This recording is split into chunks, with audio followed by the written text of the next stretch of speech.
Chicago, 2011. A cop is murdered. Police and prosecutors swear they have the trigger man. He swears he didn't do it.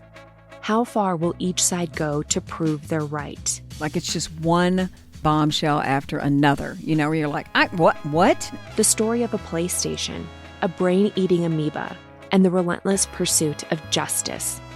Off Duty, out now. Listen wherever you get your podcasts. This message comes from Jackson.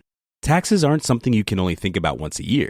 With investments, planning for tax day is year-round. Fortunately, Jackson offers tax-efficient products. Visit jackson.com for more information on how our products can make your tax bill a little bit less painful. Jackson is short for Jackson Financial Incorporated, Jackson National Life Insurance Company, Lansing, Michigan, and Jackson National Life Insurance Company of New York, Purchase, New York. Acast powers the world's best podcasts. Here's a show that we recommend.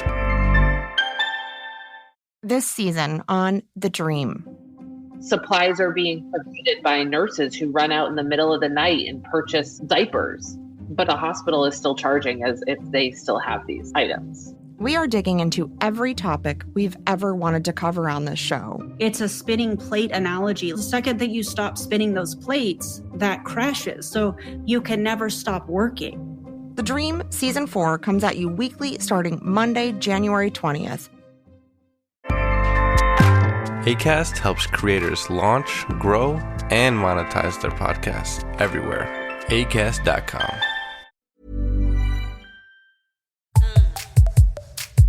Hello, and welcome back to the Psych Legal Pop Podcast. This is a podcast where we talk about popular culture through the lens of an attorney and a therapist.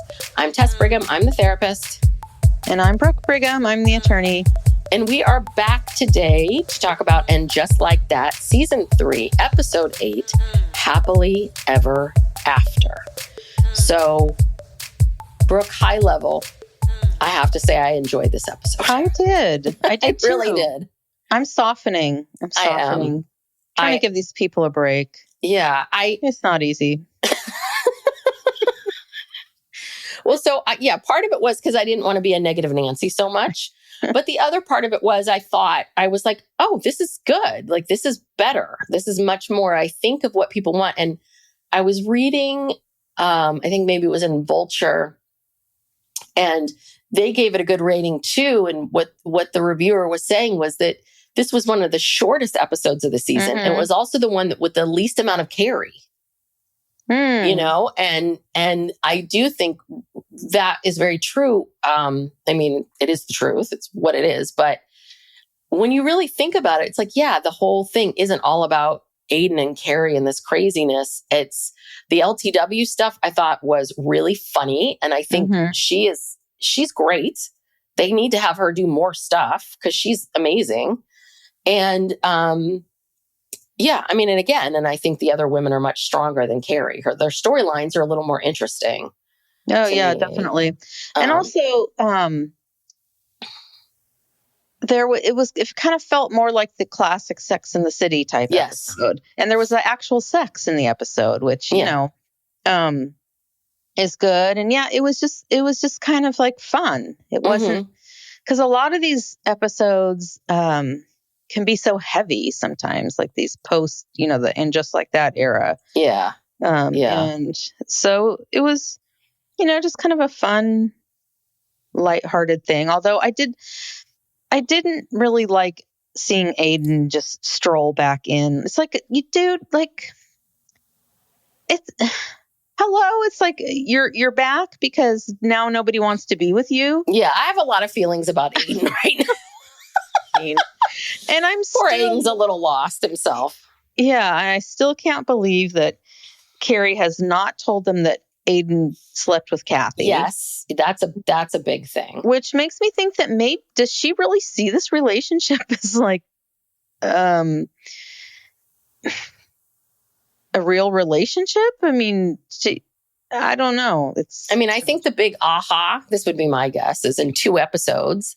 I think the big aha that she's going to have is realizing I've been trying to make this thing work. Like I've been putting away, I'm not telling my friends about Kathy. I'm altering my life. I'm selling my apartment. I'm doing all of these things and for something that's not even really real. And maybe something that she doesn't want. And I do think she's going to move back to her old apartment. I mean, I think she kind of indicated that on Watch What Happens Live. You know, there's this feeling. I didn't see that. She didn't say, yes, I do, but Andy asked her and she kind of was coy about it. And I'm like, okay, so that means you're going back. So I think that's the whole thing, right? That's what they're leading to. So, but yeah, and I thought the other thing that was really good about this episode that was part of Sex and the City that I think is what made the show so interesting is every episode of Sex and the City had a question. Can men and women have sex the same way? Can you have it all? These questions that people ask themselves, and then they explore it in these different ways. And some of it serious, some of it more comical. And this one I thought was because that gallery, I don't know what kind of opening it was, like a real life, still life kind of performance art. Performance art. Yeah, that's what I was thinking. Okay. So I thought that performance art piece, though I'm assuming there were more beds than the two that we saw, I thought all of that was really interesting because what they're really talking about is like, right, exactly what they said, the things that you hold on to, the things that you let go of, how you live this one life for a while and it seems like you're never going to live a different kind of life. And then you get over to this side and you're like, oh yeah, this is pretty good too, because that, the 20-year-old can't possibly imagine staying home on a Saturday night and reading a book. But the 50-year-old, and it's not until you get to that place that you realize like, oh, this is the best thing. I don't want that other thing anymore. So I thought all of that was interesting, this pondering of lives. And then and if they could bring that back to the Carrie stuff of lives, like maybe Aidan was a time of your life and that you're not that person anymore. I was just going to say, that's the parallel is that she is trying to fix a mistake, or maybe it wasn't even a mistake. It just, whatever, it happened with Aidan, and maybe she blames herself for cheating and thinking, oh, well, what if he's the one that got away or so? I don't know what she's doing, but I think she is going to come to the conclusion that she is a different person now and he's a different person. In a way, I don't know, she seems much more different than he does. I was realizing that she seems very, very calm.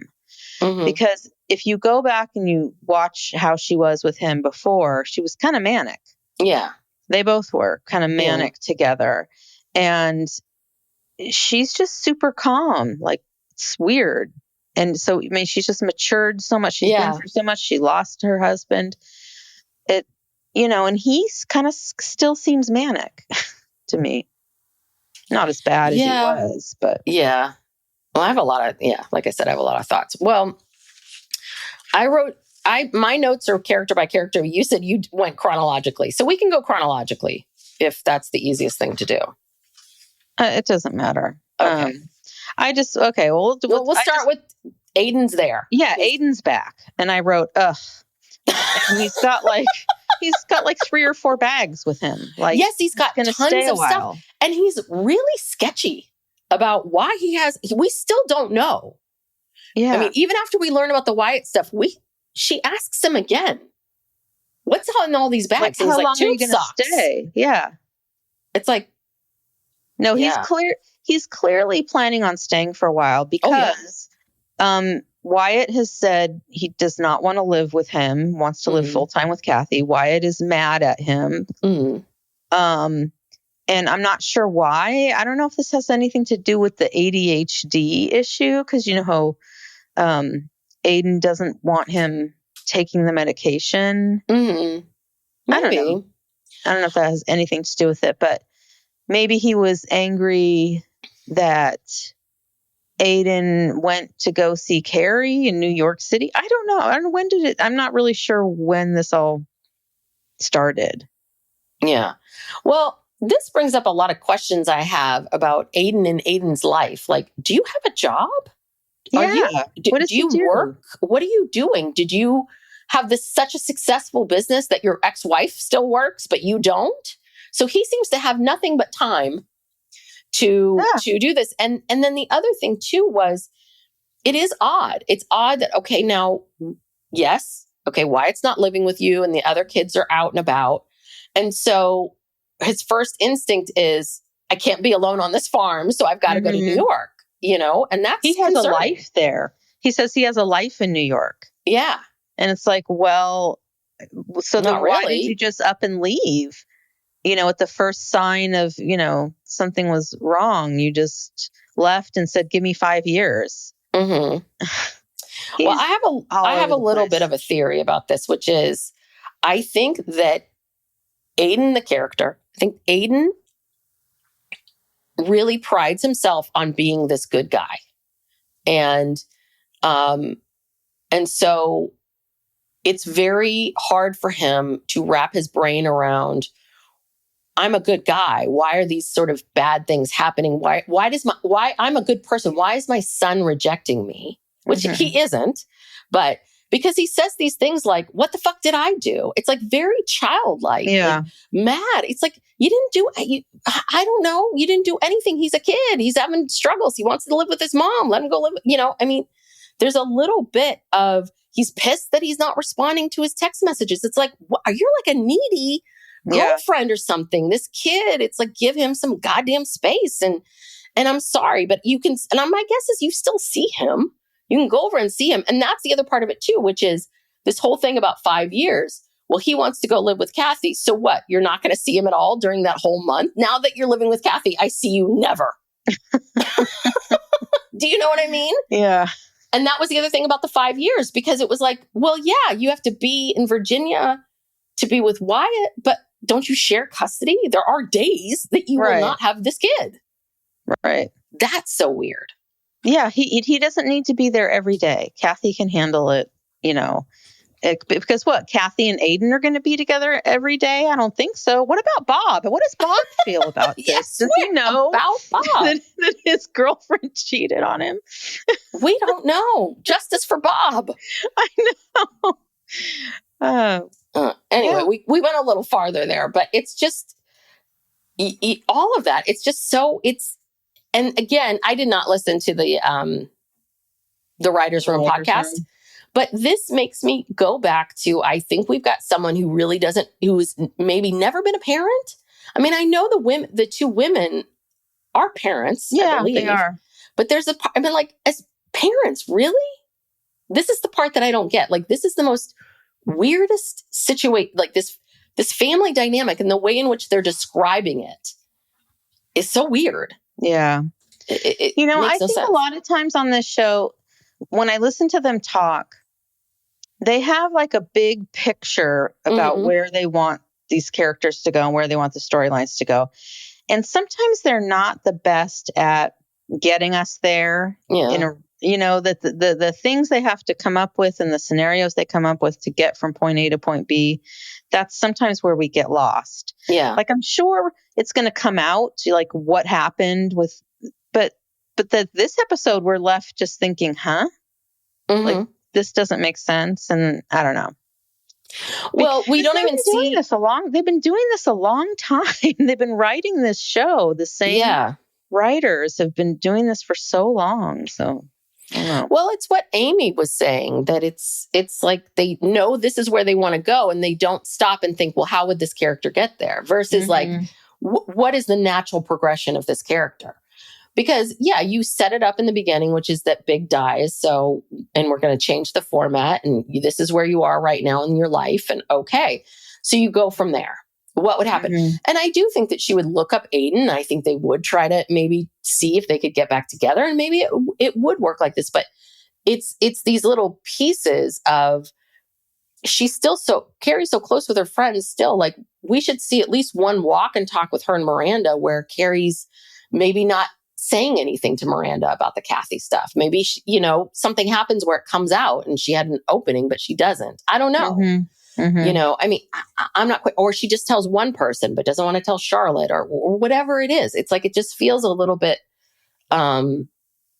okay. So now she talks to these women about everything.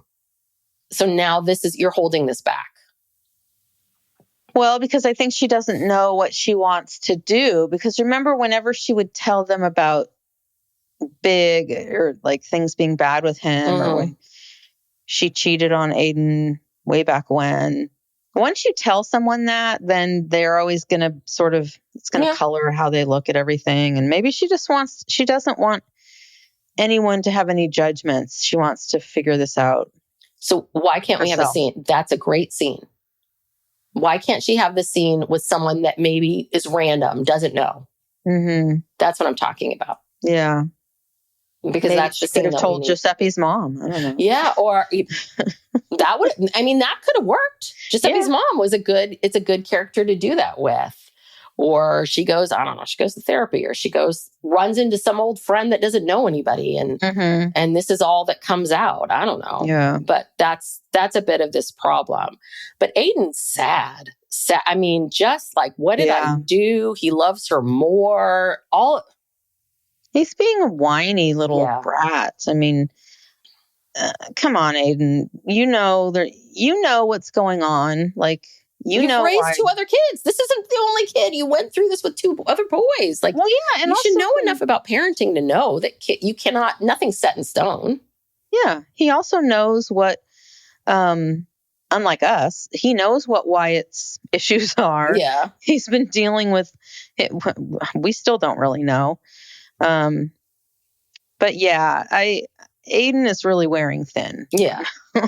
I don't think Aidan's in this series. I assume they're going to pick it up again. I don't think he's in it next year. I don't think you know what I mean? There's no way.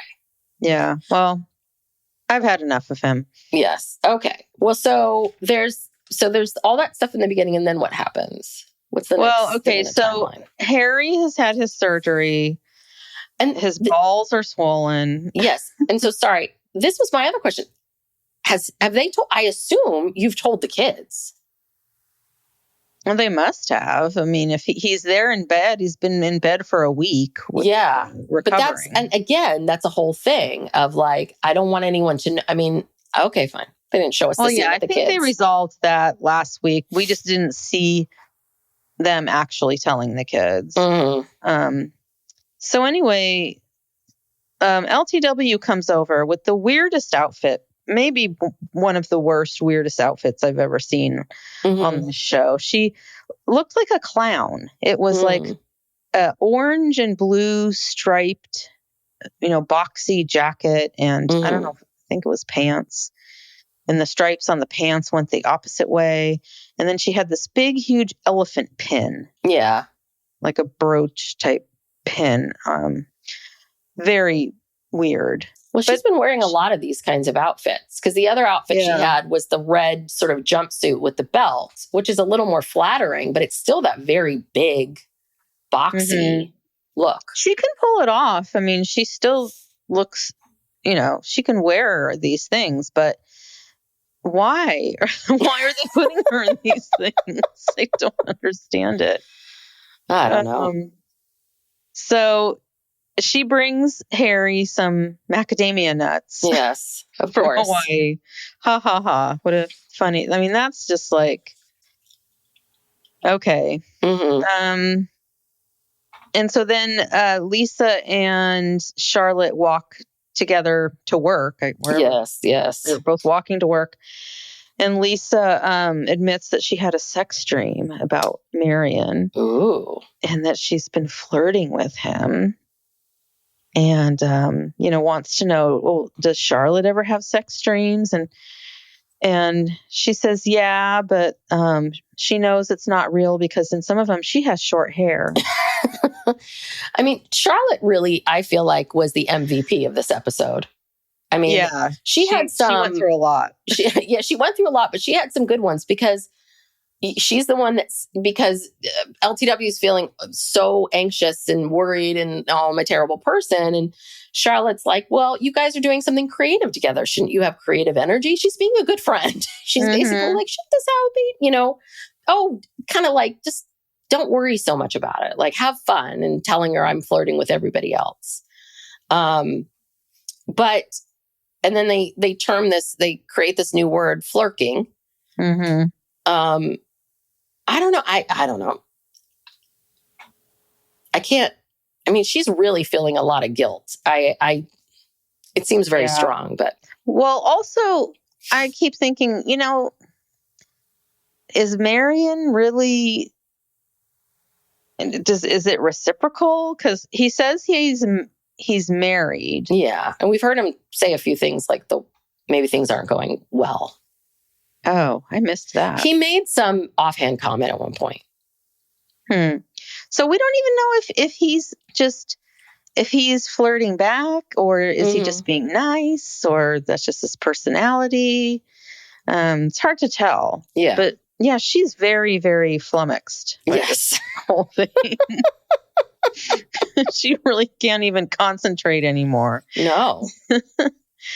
So Charlotte gets to work at the gallery, and they're talking about this performance art piece, and putting this fake, it's a real condom with fake jizz in it. They're placing it carefully on the bed.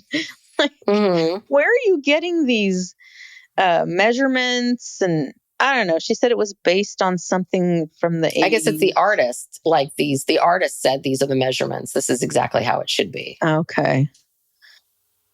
Well, yeah, it's interesting. It was an interesting concept. Like I said, I think it's very interesting. It's an interesting concept. Yeah. And this is where I felt like they finally got what it's like to be a 50-year-old woman. Charlotte has vertigo. And I thought of all the symptoms. I'm like, yes, that's a great symptom, because you've had vertigo. I had to call you because I didn't know what the hell was going on. Why do I have vertigo? Yeah. And it's very true. Like, you don't know what's happening to you. It seems like something that's made up. And then suddenly you have it. And it is one of those things where it just kind of comes on, and it is, and it does sound fake and made up, but it's really happening. And it's very common. It's a middle-aged lady phenomenon. It's a menopause symptom. It must be linked to that. Yes. Yeah. So I don't know. It's so weird watching Charlotte work alongside these young girls. These young girls, because she's still so dressed up, Park Avenue.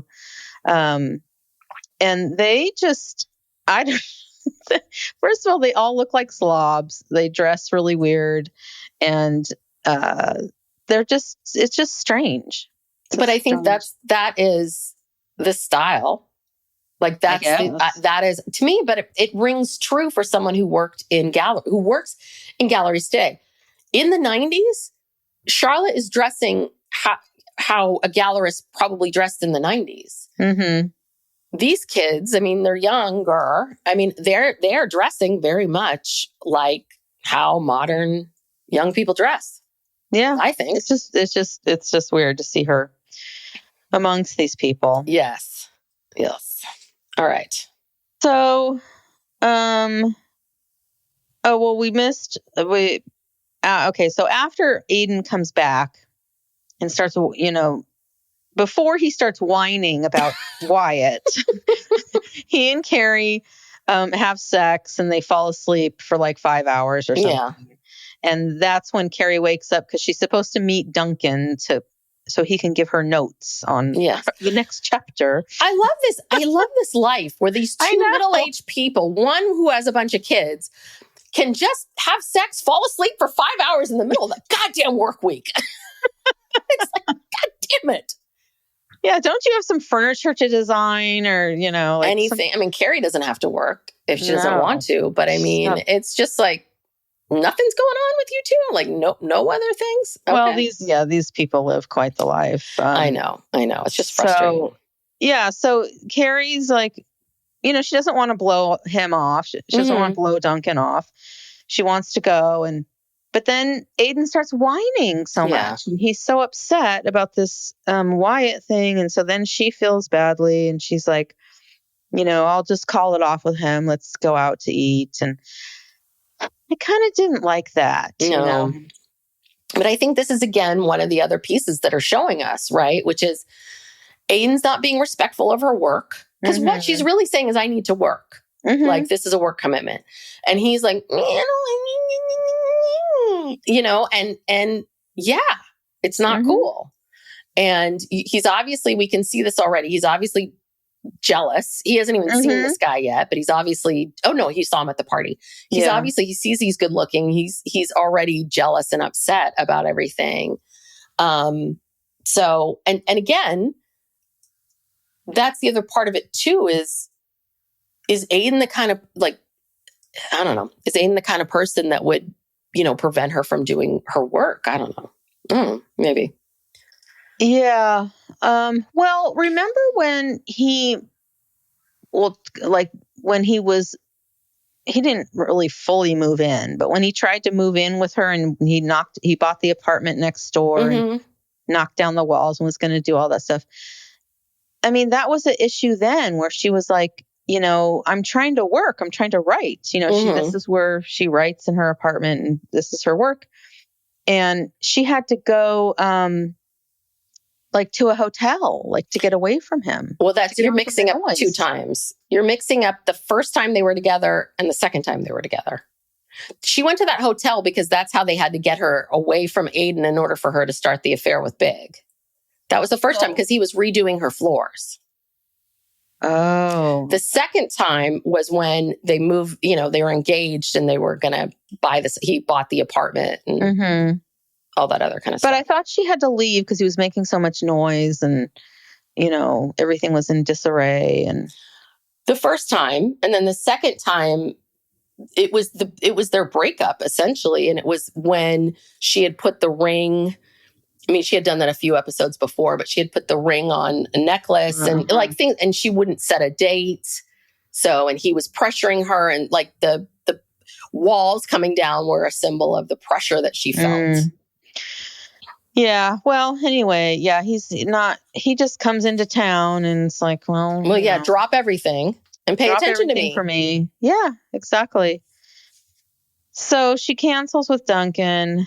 Then I think the next scene is Seema and Adam are having sex. I know. And I just want to say, I found that I did not enjoy the sex scene. And I've watched it twice now.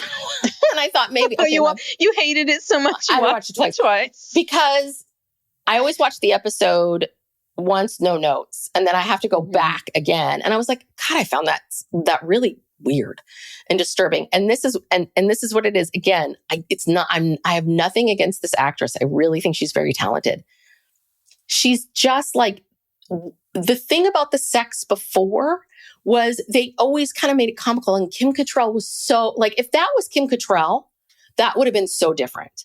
It would have been fun and funny and interesting and all of these things. I mean, I don't know. It's just, the whole thing was weird. It was like, yeah, I think it was very realistic. And it was like, oh, God. Ugh. But what was, I don't understand what was so repulsive about it. All of it. Just like the weird faces he was making and the go, go, go. Well, that's what I know. It's realistic. And that was the thing about Sex and the City that I liked, is they really kind of laughed at a lot of these things. That's all. I don't know. I don't know if I like Seema, and I don't know if I like Adam. Well, okay. This is the most relaxed we've ever seen Seema. Oh, yes. You know, she finally let her hair down, you know, and I mean, she's always so uptight. And her energy is just, you know, negative. Weird. Yeah, very negative energy. And I thought that Adam looked a lot hotter in this episode. Oh, you know, and he did. They singing some Betty Davis eyes. Yeah, they put some nice clothes on him. You know, he looked very nice when they went out to dinner and then went to the gallery. I don't know. I'm warming up to him, and you know,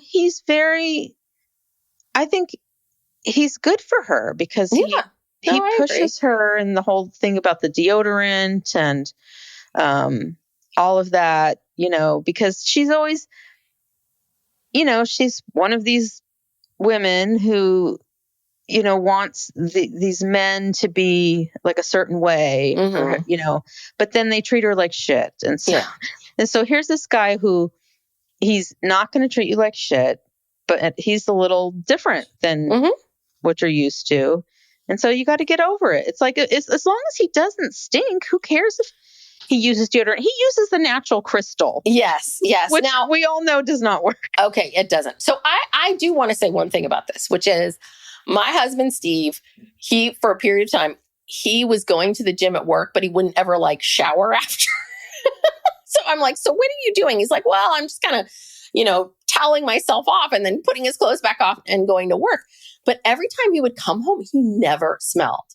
I mean, I cannot explain it to you. For whatever reason, he does not, he sweats, but he never, it takes a long time for the smell to show up.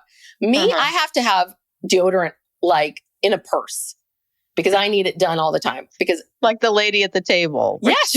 I wouldn't have done it at the table like that, but I will tell you that I had a little smaller one that I would take with me places. Because also sometimes you forget to put it on and then you're like, oh crap. And then, so yeah, everybody's different. Everybody's different. Yeah. I do believe that if Adam is like Steve and does not smell, the rock crystal probably does exactly what it needs to do. Yeah. It works for some people. I mean, yeah, I know people who said it does. I never thought it did anything, but no, I don't like it. Max was doing the whole natural thing for a while. And even Max is like me. He smells. So he also had to adopt. Stuff. Yeah. He was like, oh God, okay, I'll do this. Yeah. Anyhow. Psych Legal Pop will be right back after these messages.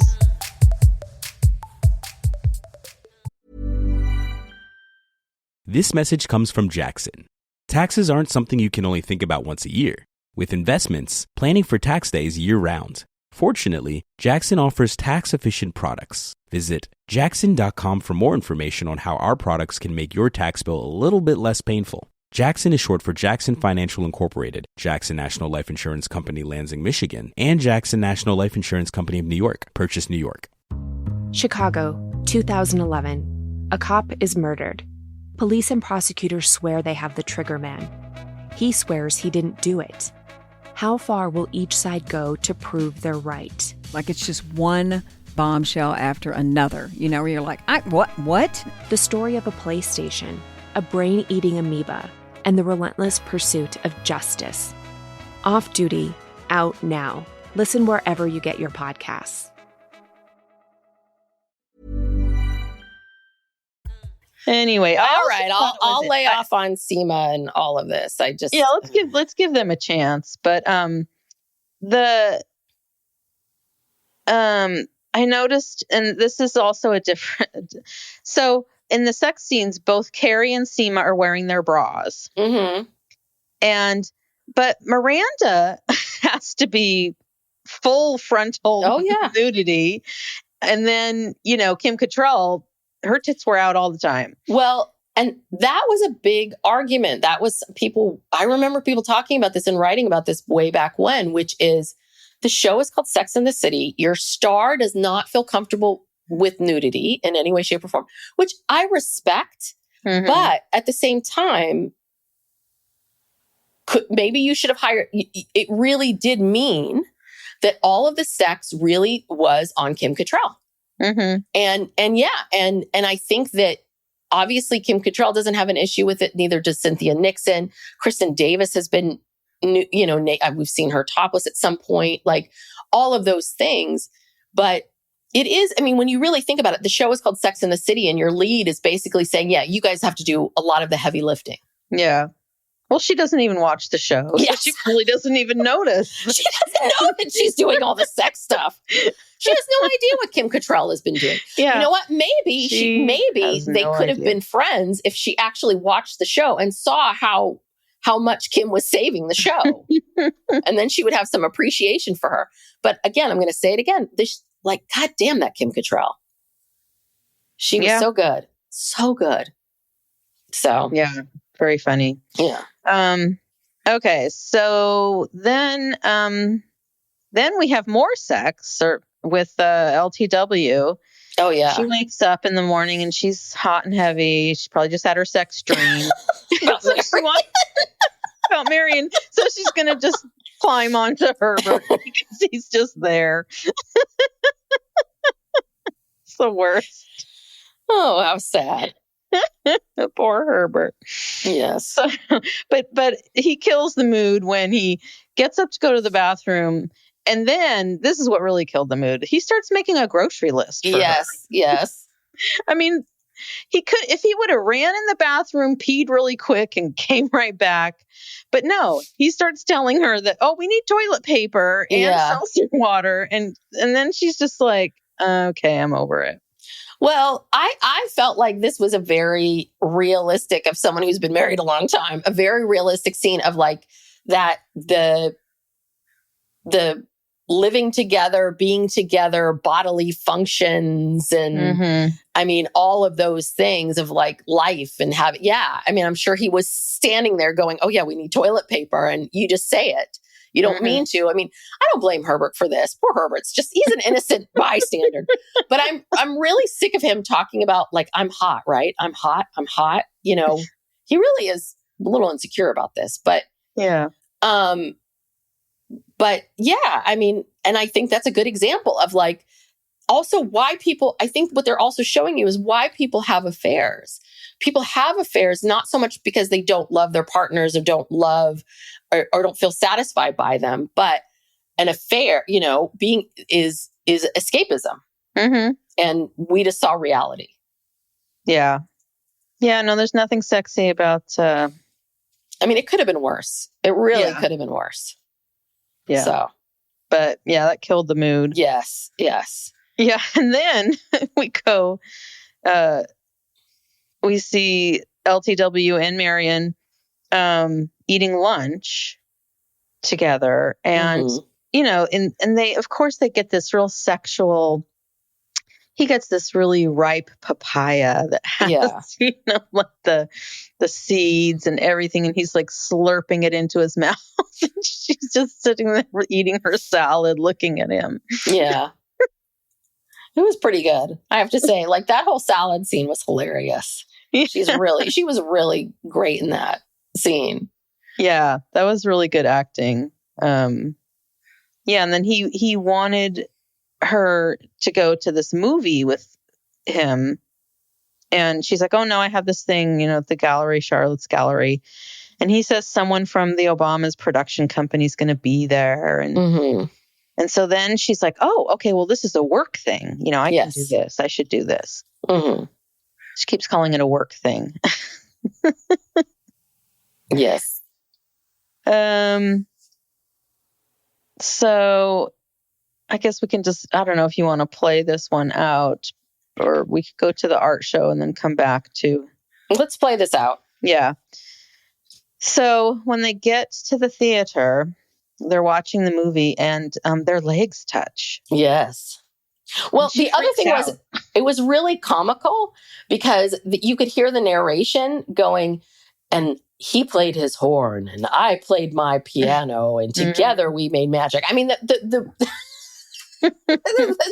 they're really, I mean, they're working hard at this to show you. But I also think that it's a good representation also of her heightened senses of everything, right? Because now she interprets everything he says as being, oh my God, you know, because I guess it sounds like she feels like, I flirted and I've opened a door to something. Right. And what if he steps through? What am I going to do? And so she's become hyper fixated on it, which is really good. Yeah. You know, the narration and all that. But yeah, his legs touch and it's like, you know, he could have been manspreading. He was manspreading. Yeah, yes. That's what it looked like to me.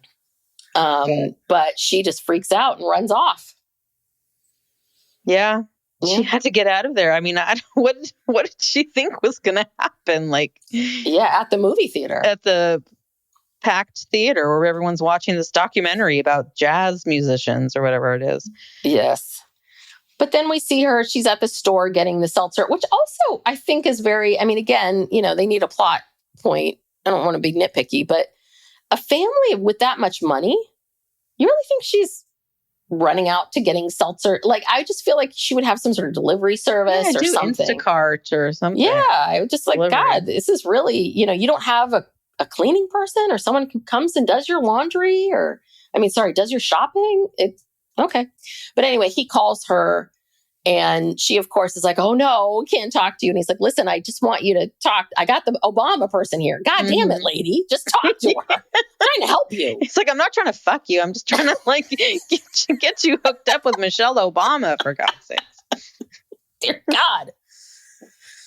So, yeah, that's the LTW. This will be very interesting to see where this goes because, you know, one thing is I wish they would make, because LTW in the beginning, that first scene with Charlotte when they're walking down the street, she says, I have this very sexy husband and I have this great sex life with this very sexy husband.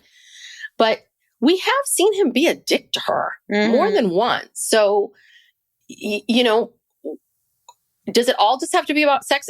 The other part of this too could be like, well, Marion listens to me. Right. Marion respects me. Marion doesn't put shit on me. Marion, you know, and those are the other reasons why people have affairs is that this other person is listening to them. This other person isn't being a dick. You could be the hottest person in the world and someone can cheat on you. Yes. Because you're not giving them what they want, the attention that they want, and the validation. So I wish they had brought that element into the storyline. Maybe they will. But it looks like we're kind of up to maybe a cliffhanger with the two of them. It might be interesting to see what would happen if maybe she left Herbert. Well, I don't think she would leave him. But she is so hot for this guy. Like, she might do something with him. Yeah.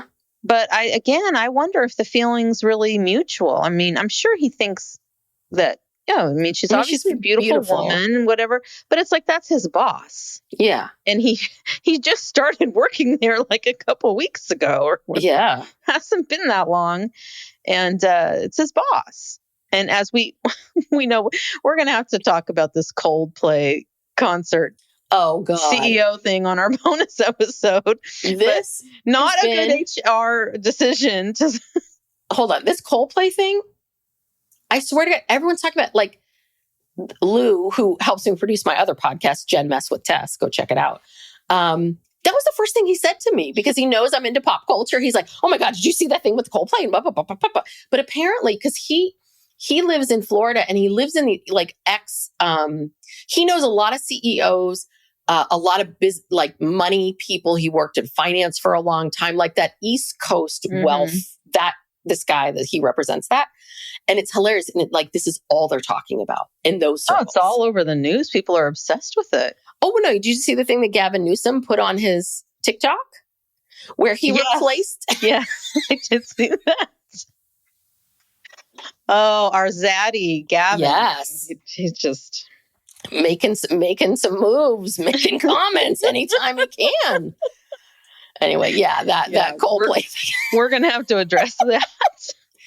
So maybe there is, maybe she makes a move and he's like, what are you doing? Yeah. And she's really embarrassed and she has to kind of, I don't know. I'm not quite sure, but I love LTW.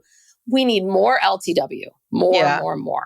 Let her do more comedic things. Let her be Kim Cattrall, for Christ's sakes. But that's not happening. Let her take her top off. Yeah. Pay her some more money and tell her to take her top off. All right. But I will say, we're all over the place here, but we've skipped over Miranda completely. Oh, well, because, I don't even have her in my notes yet. Oh. All right. Okay. We've got to stop doing this differently each time, and we've got to get on the same page because each time I keep thinking we're doing my character. It's because when you get all these characters interacting with each other, it's very hard to go character by character, I think, because there's so much overlap. Yes, but I think there's a different way. Okay, it's my fault. I forgot to write down Miranda's. Okay, no, it's fine. Drinking. So we're gonna write out. We're done with LTW. Let's say what we want to say. Seema and Adam, they're working out the deodorant issues. They're done. We'll see what happens.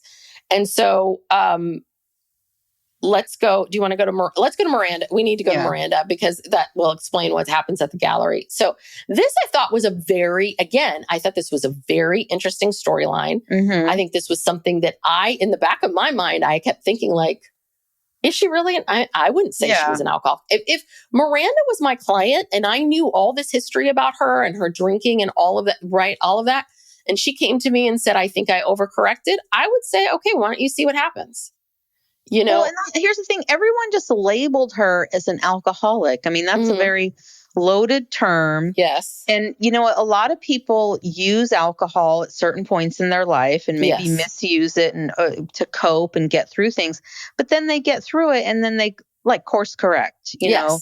Or some people just decide that alcohol is just not for them. It's not interfering with their lives, but it's making them feel badly, or and they might say something stupid and think, you know, this is such a nuanced, complicated thing that I didn't like the way that they just, was it last season or the first season? It was the first season, really. Yeah, the first season they just, because Miranda had a glass of wine before noon, she's an alcoholic. You know, I mean, and I think she was drinking too much. I mean, I think she was, and she's admitting that it was too much at the time, that she wasn't happy, that she was wondering about all the, you know, all that made sense. A big thing with, and in the second season, we see her in LA going to an AA meeting. And again, they could have made that sort of this thing of her being like, I don't want to drink right now. I shouldn't drink right now, but am I in, you know, but AA doesn't feel right for me, which is a very normal thing that people go through. And yeah, I just think that she, I agree. I think she course corrected. I do wonder if she could drink. And that's the other thing too, is she needs to be able to, her life isn't going to go into the tubes if she has a drink. Right. Do you know what I mean? I can understand if you've got someone who's a hardcore alcoholic who, you know, they have tried to control their drinking in the past and they can't. Well, that's a big sign. She was able to stop. Yeah. If she were truly an alcoholic, and I don't even really like that word, but if she was truly an addict, she wouldn't stop be able to just, she'd relapse, she'd slip, it's a process. And she would be trying to control it. That's one of the main things. I forget the acronym now, but control is one of them, which is, it's a sign of people getting to the point of identifying themselves as alcoholics. And one of the big ones is you realize it's out of control, so you start to control it. So you start saying, I'm not going to drink during the week, I'm going to weekends. And then, and I've heard every last story. Try to moderate. You try to moderate. I'm going to have 2 drinks, not 3. I'm trying to do this. And I've seen this time and again with people. And sure enough, they cannot stop at 2 drinks. But some people can. So this whole thing I thought was so bizarre. But the other one too is, Joy seems clueless. Yeah. I mean, she never asked, oh, you don't drink? Can I ask you why? Oh, that's interesting. Well, and she forgot. She forgot that she didn't drink. That's a big one. Because obviously Joy is a every night drinker. Yes. A regular drinker. And so you would think she would notice and say, oh, like you never drink? You don't drink at all? Why not? Yeah. I mean, why was there never a conversation about it? And her fear is that, you know, she's going to be a buzzkill and Joy is going to, it's because Joy keeps dropping these hints like, oh, I've never left a bottle of gin at a girlfriend's apartment. Like she keeps setting Miranda up of like, I don't do this except with you. I never do this except with you. I never do this except with you. And so I think I understand it puts pressure on Miranda to feel like, oh, this must be special or whatever it is. But you don't think that that's a problem, that she can't remember that you don't drink and that she hands you a glass of champagne and I don't know. No, it doesn't bode well for Joy. It doesn't make it seem like she's really paying attention to Miranda. It's kind of all about Joy. Yeah. It's self-centered. Yes. So she brings over this very rare gin that apparently people have already gone on the internet and been like, you can get this in Delancey Street in New York, you know. Yeah, she's saying you can only get it in Canada. But people are like, no, you can get it anywhere. But yeah, and she drops that off. And then at the gallery, Joy gives Miranda, she says, oh, I have to go to the bathroom here. Take my champagne glass, and gives it to Miranda, and Miranda's staring at it. And she's thinking about starting to take a sip.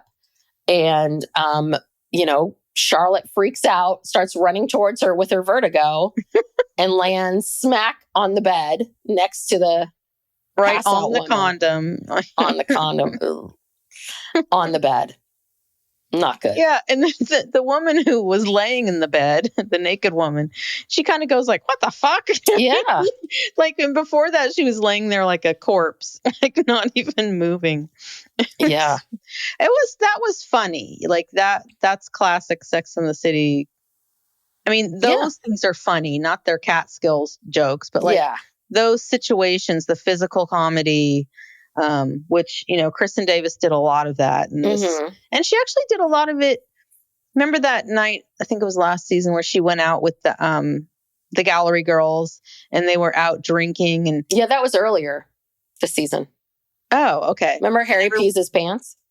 No, last season when everyone was calling her kids were calling her, and Harry was calling her, and she had gone out with them. When she just started working at the gallery. Oh, okay. And because they were always going out after work. That's right. Yeah. And they kept calling her, like, when are you coming home? And she's like, I'm out with my friends. And she threw her phone in a blender. And then she had to come home, and she was totally drunk. And then the next day, totally hungover. And she did all this really good physical comedy. So, I mean, she's capable of that. Oh, yeah. And of all the people to be a Pollyanna and want to stop Miranda from drinking, right, it would be her. Yeah. I don't think anybody else would have. So, yes. So we'll see what happens with Miranda and Joy. I mean, Joy is not a joyful person at all. Joy is not fun. I don't like her. Well, yeah. And then Miranda is home alone with the gin. Yes. And I don't even know if she was even thinking about the gin. I think she went to the cabinet to get a snack, to get a cookie or something. Yeah. And she sees the gin. And she keeps looking at it, like shuts the cabinet, looks at it again, tries eating a cookie. And then she pours some in a glass, but then pours it down the drain, puts it back, and then goes back to try to finish writing her brief or whatever she's doing.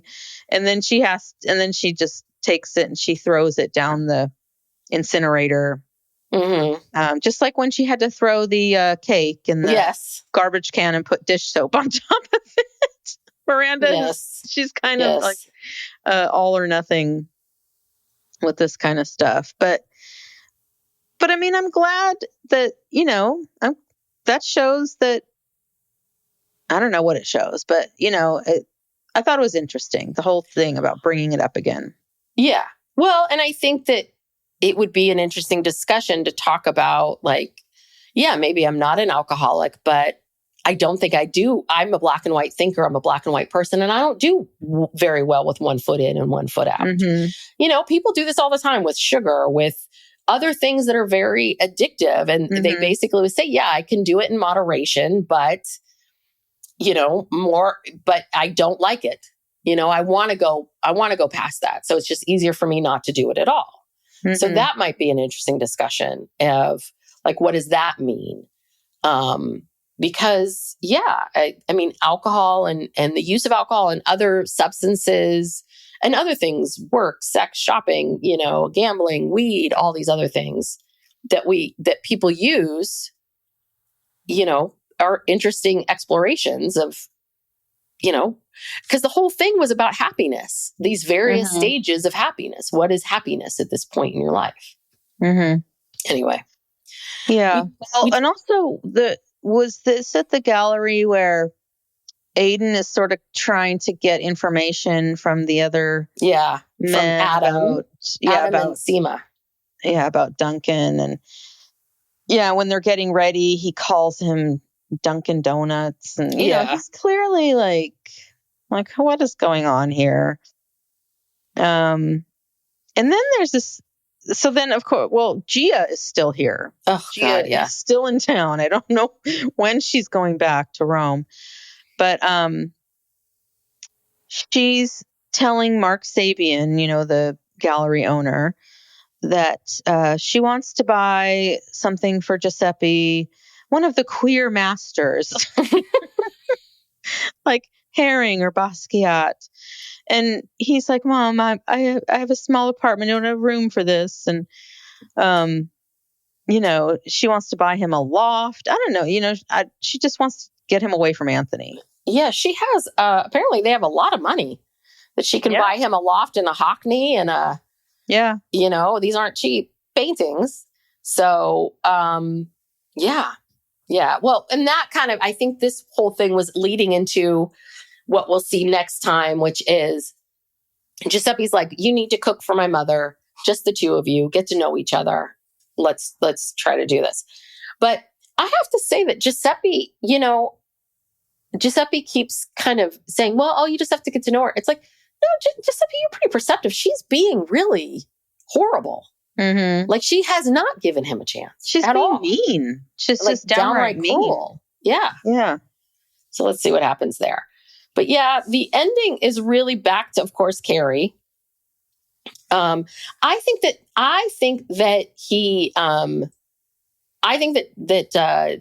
Aidan's also very nervous about Duncan because Carrie is protesting a little too much about like, I don't know anything about him. We just talk about writing. I don't know anything.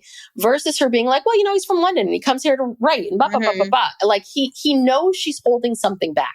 She's holding something back from him. She told him that she had dinner with him and that he made that mutton stew. And so he knows, she had dinner with him and she didn't learn anything about him.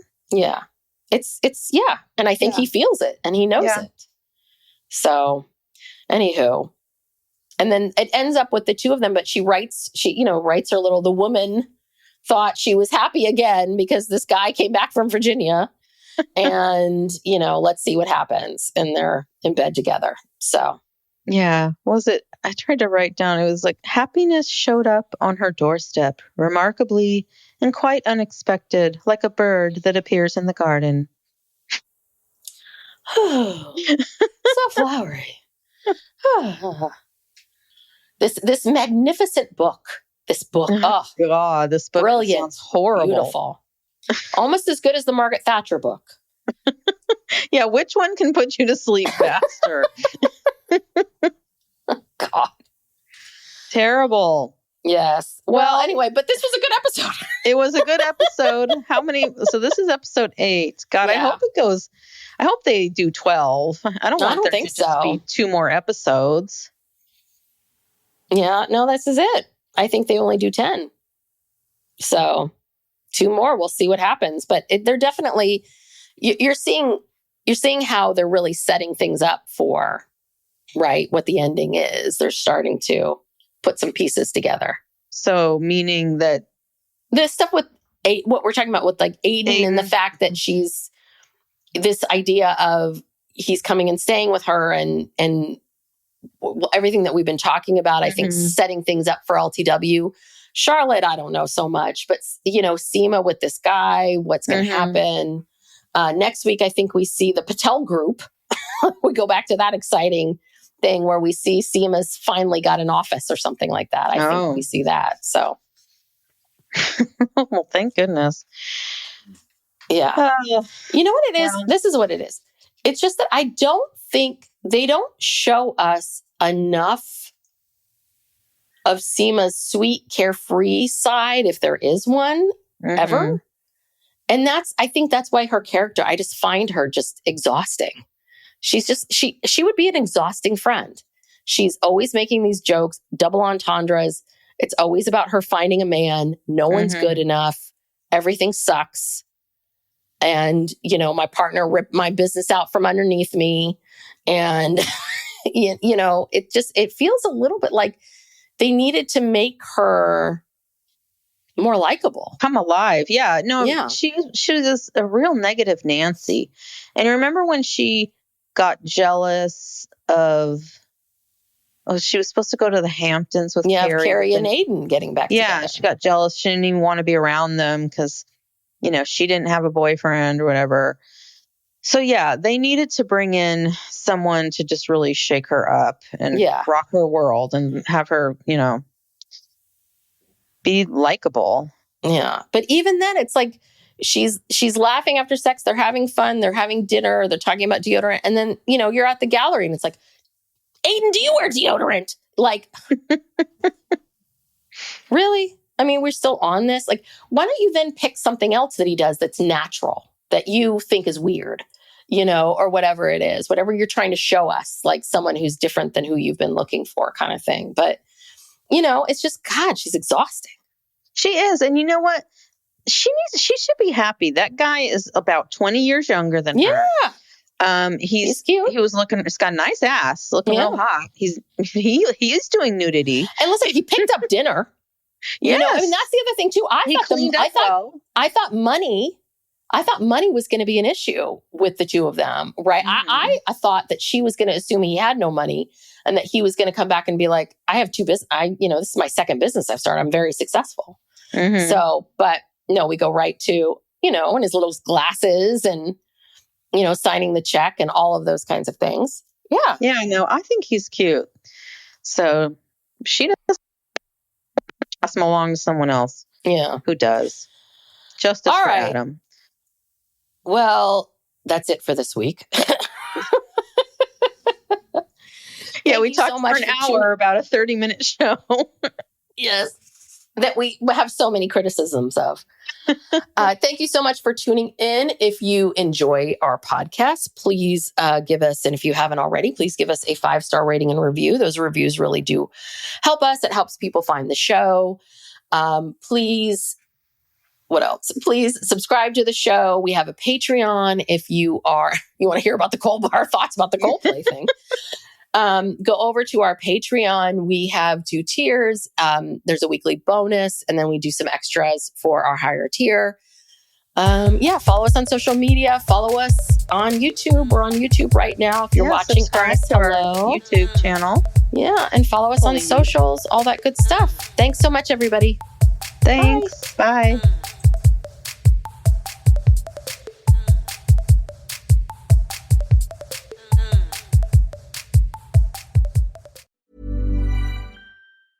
This message comes from Jackson. Taxes aren't something you can only think about once a year. With investments, planning for tax day is year-round. Fortunately, Jackson offers tax-efficient products. Visit jackson.com for more information on how our products can make your tax bill a little bit less painful. Jackson is short for Jackson Financial Incorporated, Jackson National Life Insurance Company, Lansing, Michigan, and Jackson National Life Insurance Company of New York, Purchase, New York. Acast powers the world's best podcasts. Here's a show that we recommend. Hey guys, welcome to Giggly Squad. A place where we make fun of everything, but most importantly, ourselves. I'm Paige DeSorbo. I'm Hannah Berner. Welcome to the squad. Giggly Squad started on Summer House when we were giggling during an inappropriate time. But of course, we can't be managed. So we decided to start this podcast to continue giggling. We will make fun of pop culture news, we're watching, fashion trends, pep talks where we give advice, mental health moments, and games and guests. Listen to Giggly Squad on Acast or wherever you get your podcasts. Acast helps creators launch, grow, and monetize their podcasts everywhere. Acast.com.